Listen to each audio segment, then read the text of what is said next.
જી બિલકુલ સોનલબેન, દરેક વ્યક્તિ પોતાના પ્રોફેશનને લઈને બહુ ચિંતિત હોય છે, ત્યારે 2025નું જે વર્ષ છે એ કઈ કઈ રાશિ માટે કેવી રીતે કયું પ્રોફેશન માટે કઈ રાશિ 2025 માટે સારું રહેશે અને કઈ રાશિ માટે 2025નું વર્ષ પ્રોફેશનની દ્રષ્ટિએ ખરાબ રહેશે તે જણાવો.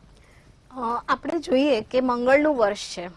હવે મંગળ જે છે એ જે વસ્તુનો કારક હશે ત્યાં આપણે પ્રોગ્રેસ વિચારી શકીએ. હવે ધંધામાં કે બિઝનેસમાં જોઈએ તો જે મેટલ બિઝનેસ છે એ ડેફિનેટલી ગ્રોથ હશે, કારણ કે મંગળ જે છે એ મંગળ એ 9 નંબરને રિપ્રેઝન્ટ કરે છે. એની ધાતુ સોનું છે અને એ સેમ એ ચાંદીને પણ બહુ સારી રીતે પ્રમોટ કરી શકે છે. અને જેમ જેમ ચાંદી પ્રમોટ થશે એ એના કારણે થશે કે ઉદ્યોગોનો વિકાસ થશે.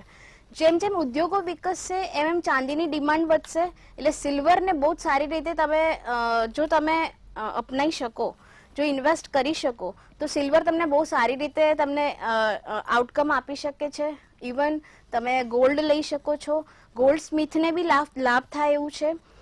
મેટલના બધા બિઝનેસ માટે સારું છે, સ્ટીલ માટે પણ સારું છે.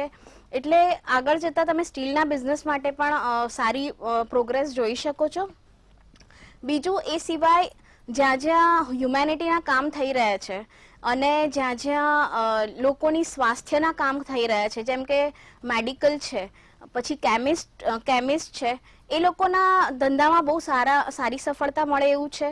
આપણે એવું ના કહી શકીએ કે એ લોકોને વધારે પેશન્ટ મળે, પણ આપણે એવું ચોક્કસ કહી શકીએ કે લોકો વધારે સ્વાસ્થ્ય પ્રત્યે જાગૃત થશે આ વર્ષે.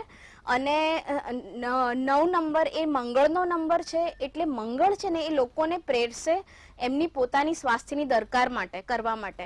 હવે એના માટે લોકો જીમ વધારે જોઈન કરશે, લોકો ડાયટ ફોલો કરશે પ્રોપર.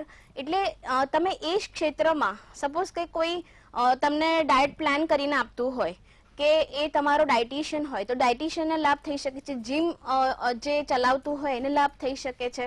અને હેલ્થ સેક્ટરમાં જે પણ લોકો છે જોડાયેલા એ બધાને લાભ થઈ શકે છે. એ સિવાય આપણે જોઈએ તો 9 નંબર મંગળનો નંબર છે અગ્રેશન. જ્યાં જ્યાં અગ્રેશનની જરૂર છે, જેમ કે પોલીસનું જે આપણા જે ડિફેન્સ છે, જેમ કે ડિફેન્સ માટે આપણે કહી શકીએ કે આર્મી છે, નેવી છે, એ બધામાં બહુ આગળ ગ્રોથ થશે. અને જે આપણું જે પોલિટિક્સમાં પણ એ લોકોને બહુ સારી રીતે આગળ આવવાના ચાન્સ મળશે. અને ફ્રીડમ તો ઓલરેડી આપણા મોદી સાહેબ જે છે એ આપી જ રહ્યા છે. અને એક લેવલ પર એમને સારી ફ્રીડમ મળશે તો એ સારી રીતે આપણા દેશને પ્રોટેક્ટ કરી શકશે. એટલે આ બધા જ લોકોને વિશેષ લાભ થશે. એ સિવાય જે 3 નંબરની એનર્જી સાથે કામ કરી રહ્યા છે, જેમ કે ટીચર છે, જે એજ્યુકેશન ઇન્ડસ્ટ્રીમાં છે, જે લોકો કન્સલ્ટન્સી ચલાવી રહ્યા છે, જે લોકો કાઉન્સેલિંગ કરી રહ્યા છે, એ લોકોને પણ ક્યાંક ને ક્યાંક વધારે લાભ મળી શકે છે. એટલે અને આજકાલ તમે જોશો તો તમારા ઇમોશન્સને ઘણો કંટ્રોલ કરવાની જરૂર હોય છે. તો સાયકેટ્રિસ્ટ છે, જે હીલર છે, એ લોકોના બી કામમાં સારો એવો ગ્રોથ જોવા મળી શકે છે. ઇવન સ્પિરિચ્યુઅલ હીલર્સ, સ્પિરિચ્યુઅલ લાઇનમાં જે મોડાલિટીઝ લોકો વધારે ને વધારે એ તરફ વળશે. સ્પિરિચ્યુઆલિટીમાં એ આગળ વધશે, ધાર્મિક કાર્યોમાં આગળ વધશે.